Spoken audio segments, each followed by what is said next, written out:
Hi comic book fans, it's nice and early on a sunny Saturday morning here in Essex. I've got my morning coffee here, yum.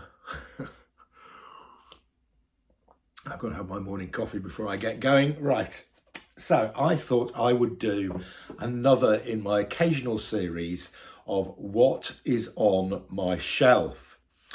Okay, I've got three things on my shelf to show you this morning. And first off, I'm going to share with you a nice letter that I got from an eBay seller. Now, this is a guy, he's a guy called Des Durkin, and on eBay he goes by the handle Parcelman55. So go and check him out. He's a fantastic seller. So he is selling his personal collection that he's collected over many, many years. And one of the great things about Des is when you buy something from him, he writes a little note to you and he tells you where he bought the comic and how much he paid for it. Okay, so I bought a couple of Phantom Strangers off Des, and I bought from him 3 or 4 times before, and he said to me, "Oh, I've still got." He said, "I did have the original run of 41. I've now only got 5 left." So I went and checked the 5 he'd got, and 3 or 4 of them was I still needed for me to try and get my full 41 of Phantom Stranger. So here is the letter that he sent me. Hi Mark, thank you for buying from me again. As usual, I like to provide provenance. Phantom Stranger 8 was bought new at a newsstand in York on New Year's Day 1971. Brackets, strange they were open. So he bought that new, so he paid cover price for it in 1971. Issue 26 came from Doug Gifford, brackets, he used to run a fanzine called The Thing. And that set me back 15 pence on the 2nd of November 1976. The most expensive Phantom Stranger was issue 13. I got that from Alan Austin, brackets, hope you have read his paperback. Or have you read his paperback? Right, so having read that, I thought, no, I have not read Alan Austin's paperback. So I went on to Amazon and I typed in Alan Austin and I found a book by Alan Austin called Comics Unlimited, My Life as a Comic Collector and Dealer. Okay, it cost me £3.50. So this guy, Alan Austin, was one of the early, I'm talking early 1960s, 1970s guys to set up as a comic dealer and trader in the UK. This is a terrific read, especially if you're a UK-based comic collector. Even actually if you're from the US, this is full of really interesting information. I've just picked out one particular part of this, and it's called Chapter 12, To Invest or Not to Invest. And I'm just going to read you what Alan's written here. I have never and never will buy a comic with an eye to its future value. The prime directive has always been to acquire and own comics I like. Good stuff. However, it's impossible to be involved with the comic business for many years and not have a great many conversations with friends and colleagues about comic prices and their effect on the market.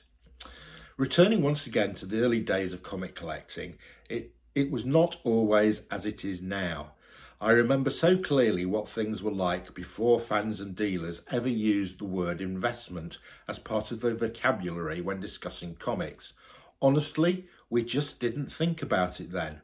From memory, as I no longer have a copy of the fanzine in which the article appeared, It was around 1969 that a gentleman by the name of Neil Scharf, if I recall correctly, wrote an article called $200 for a funny book? Sure. The comic in question was, of course, Action Comics #1, for which someone had paid the then seemingly sky-high price of $200. This article, although I don't recall any of the content, was highly critical of the price paid and concerned about the effects on the hobby. With copies of Action #1 having sold twice for $2 million and more in recent years, this concern now seems a little more than a little futile. This book from Alan was written in 2015. A year or two after that $200 sale, a collector by the name of Mitchell Meddy paid $1,801 for Action #1, and then things really took off. The purchase was well above the Overstreet price guide, received national publicity and a television appearance of a Mr. Meddy. For the next several years, the prices of early comic books, first issues and superhero first appearances, many of which were genuinely scarce, went up in leaps and bounds.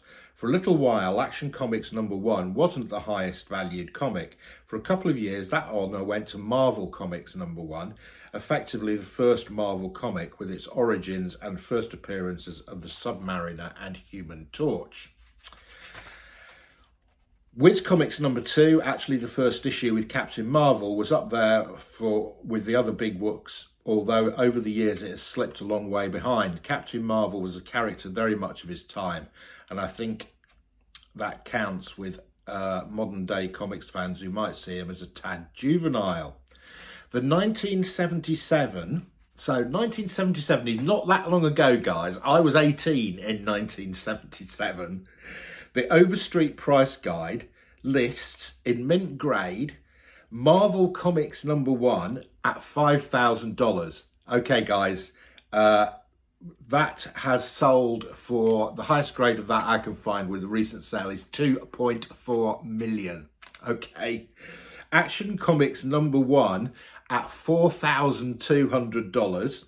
Well, that would probably have been your best bet, because that sort of top grade will now set you back $3.2 million. And Detective Comics #27 at $3,500.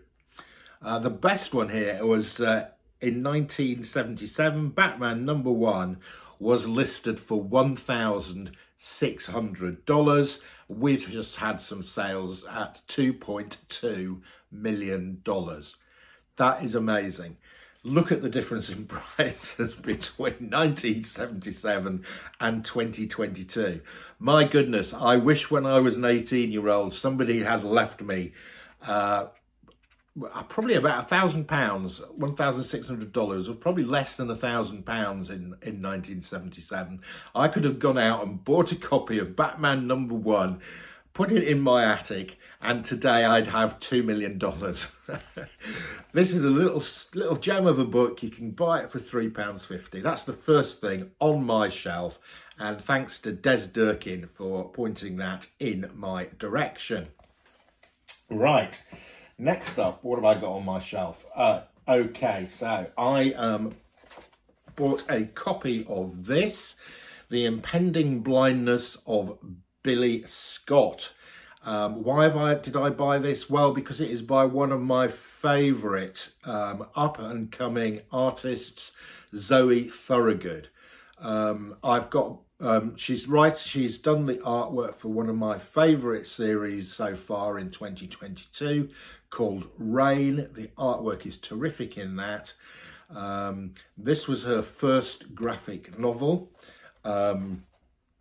I suspect partly autobiographical, as it's about a young comic book artist and who finds out she's going blind. Terrific artwork in here. Very early on, you know, this is an artist in evolution. And I believe that she actually has a semi-autobiographical graphic novel coming out later this year. I met Zoe at Thought Bubble last year. A lovely lady to meet, and a real talent, up and coming British talent in the comic industry. So I do suggest that you seek out a copy of this. It's not expensive. You can get this for, this is the published, it says here $14.99, the UK price, or $18.95. Really good, and you can see, you know, she's quite young, Zoe, when she wrote this. She's maturing and her style is becoming really interesting. I think an up-and-coming superstar in the comics industry. Okay, what else have I got up on my shelf? I've got this. I purchased this on Whatnot a few weeks ago. This is a little sort of graphic novel produced in 1999 called Batman in the 60s. I just love the 1960s television series with Adam West as Batman and Burt Ward as Robin. This reproduces, I'm just going to read you what it says here on the back cover. The 60s, a decade of social unrest, rock music, flower power, and the Caped Crusader. It was a decade in which Batman achieved an unparalleled level of success in comics and on television. In comics, it was also a period of rapid transition, which saw Batman grow from camp, icon, to shadowy figure of mystery. The 17 stories collected here mirror the optimism of the first half of the decade and some of the grim realities of the 60s latter half. These are the tales that define the dynamic duo, the allies and the foes, in Batman in the 60s. Okay, this is great. It's got a whole load of reprints from 1960s Batmans. Really tremendous. Beware of Poison Ivy. And we also get little sort of featurettes down here for particular issues. There's also in here How to Draw Batman by Carmine Infantino. There we go. If you want to know how to draw Batman, it's explained here. This is a great book, you know, and it reproduces some really great issues of Batman. This is a great one. Batgirl breaks up the dynamic duo. And what I love about things like this, you know, this cost me, it's got a cover price on it of $20. Well, I think I picked up the copy of this on Whatnot for $7 or $8. You know, so I can read this without worrying about, you know, damaging an old book. And I can see all the, you know, I can see all the stories. I can see all the great artwork, you know, from some of the great Batman artists. Who we got here from this one? Yeah, art Gil Kane, script Mike Friedrich. Great, look.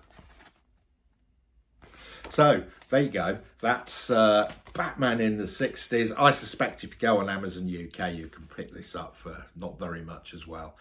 There you go. Those are the three things on my shelf this morning. That's your lot. I'm getting back to my coffee. See you later.